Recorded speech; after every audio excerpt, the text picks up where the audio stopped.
Nah, kali ini kita mau bahas sesuatu yang besar banget, yaitu program Lumbung Pangan Nasional, atau yang mungkin lebih kita kenal sebagai Food Estate. Proyek raksasa ini kan janjinya keren banget ya, katanya sih ini jawaban buat kemandirian pangan kita. Tapi, apa benar ceritanya sesederhana itu? Yuk kita bedah bareng-bareng.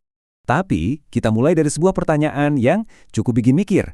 Gimana kalau sebuah proyek yang tujuannya mulia banget untuk memastikan kita semua punya cukup makanan, tapi ternyata dalam pelaksanaannya, malah justru mengancam kehidupan masyarakat yang seharusnya dilindungi. Nah, ini dia nih, paradoks yang jadi inti pembahasan kita. Oke, biar adil, kita lihat dulu dari sisi janjinya. Sebenarnya apa sih yang dijanjikan dari program Lumbung Pangan ini?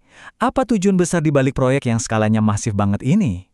Nah, ini dia tujuan-tujuannya. Kalau kita lihat, wah ini kedengarannya ideal banget kan? Produksi pangan kita naik, kita nggak perlu impor lagi, pertanian jadi modern, banyak lapangan kerja baru, dan ujung-ujungnya keadilan sosial buat semua. Di atas kertas, ini visi yang luar biasa kuat, benar-benar resep kemakmuran. Oke, janjinya udah kita pegang. Sekarang, ayo kita uji janji-janji manis tadi pakai sebuah batu ujian yang jadi fondasi ekonomi kita, yaitu Sistem Ekonomi Pancasila, atau SEP. Pertanyaannya simpel, apakah prakteknya nanti sejalan dengan jiwa bangsa kita? Nah, penting banget buat kita ngerti ini. Inti dari Sistem Ekonomi Pancasila itu bukan soal siapa yang paling kaya atau paling untung, bukan. Tapi soal gimana caranya kita semua bareng-bareng bisa sejahtera. Jadi manusianya, komunitasnya, itu ditaruh di atas kepentingan modal.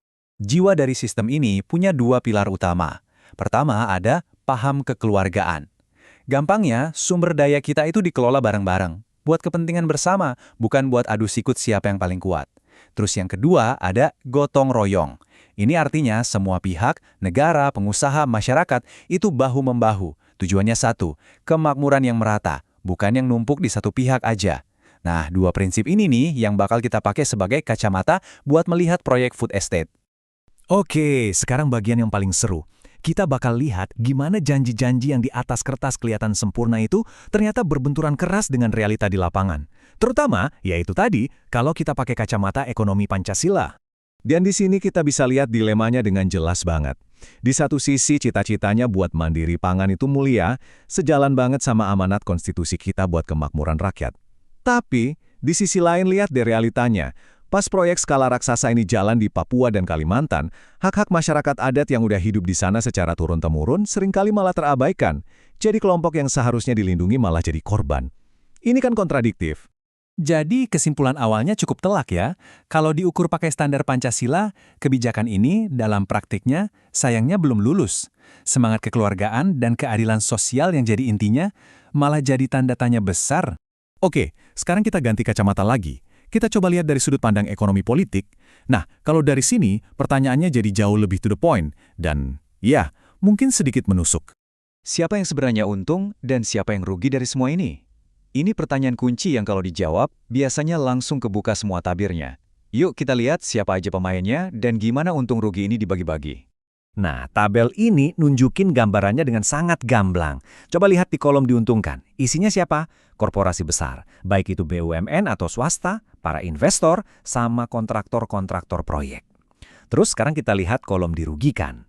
Ada masyarakat adat, petani-petani kecil, dan tentunya lingkungan kita. Kelihatan banget kan pembagiannya jomplang sekali. Dan loh, kritik kayak gini tuh sebenarnya bukan hal baru. Bung Hatta, salah satu pendiri bangsa kita, udah ngingetin dari zaman dulu. Kata beliau, kemakmuran rakyat itu nggak bisa dicapai kalau modal swasta dibiarin mendominasi tanpa kontrol. Visi beliau itu justru ada di kekuatan kolektif kayak koperasi. Nah, model food estate yang sekarang ini rasanya kok bertabrakan banget ya sama visi Bung Hatta? Oke, cukup soal masalahnya. Sekarang pertanyaannya, terus solusinya apa? Apa proyeknya harus dihentikan total? Ternyata enggak juga. Ada jalan tengah yang ditawarkan, yaitu reformasi. Mengubah proyek ini dari dalam supaya jadi lumbung pangan yang benar-benar berkeadilan. Dan ini dia 4 langkah konkret yang bisa dilakukan. Pertama, model bisnisnya diubah. Dari yang tadinya dikuasai korporasi, jadi berbasis koperasi lokal. Petani jadi pemilik, bukan cuma jadi buruh. Kedua, dan ini krusial, hormati hak masyarakat adat. Terapkan prinsip di mana mereka punya hak untuk setuju atau menolak proyek di tanah mereka. Ketiga, fokusnya digeser.